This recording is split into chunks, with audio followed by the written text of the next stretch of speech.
শেষ ম্যাচ জিতে আইপিএল থেকে বিদায় লখনৌয়ের। মুম্বাইকে উড়িয়েও ফুটল না হাসি। টুর্নামেন্টের শেষ ম্যাচটাও জিতে শেষ করতে পারল না মুম্বাই ইন্ডিয়ান্স। লখনৌ সুপার জায়ান্টসের কাছে তারা শেষ ম্যাচে হেরে গেল 18 রানে। ম্যাচটা নিজেদের ঘরের মাঠে হলেও শেষ হাসি হাসা হলো না তাদের। রোহিত শর্মা নমন ধীরের জোড়া ইনিংস থাকলেও তা কার্যকর হয়নি, ফলে হারতে হলো। অন্যদিকে ওই ম্যাচটা জিতলেও ছিটকে যেতে হলো লখনৌ সুপার জায়ান্টসকে। নেট রান রেটের দিকে তারা দিল্লি ক্যাপিটালসের পরে।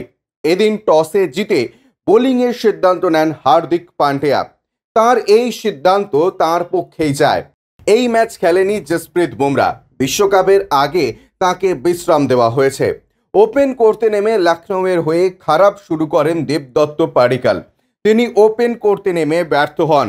প্রথম বল খেলে তিনি আউট হন। নোয়ান তুষারার বলে এলবিডব্লিউ হন। এরপর আউট হন মার্কোস স্টোইনিস। তিনি 28 রান করেন। ওপেনিং জুটি ব্যর্থ হওয়ার পর দলের হাল ধরেন নিকোলাস পুরান। তিনি কেএল রাহুলের সঙ্গে পার্টনারশিপ তৈরি করেন। 69 রান থেকে 178 রানে দলকে নিয়ে যায় এই জুটি। 75 রানে আউট হয় নিকোলাস পুরান।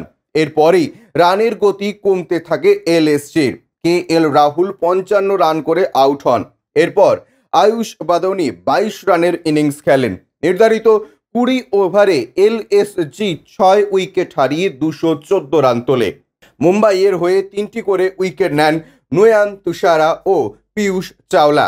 এই ম্যাচে খেলেন অর্জুন তেন্ডুলকর, কিন্তু তিনি ব্যর্থ হন। মাত্র 2 ওভার বল করে চোট পেয়ে মাঠ ছাড়েন। ব্যুরো রিপোর্ট, ইউজে নিউজ।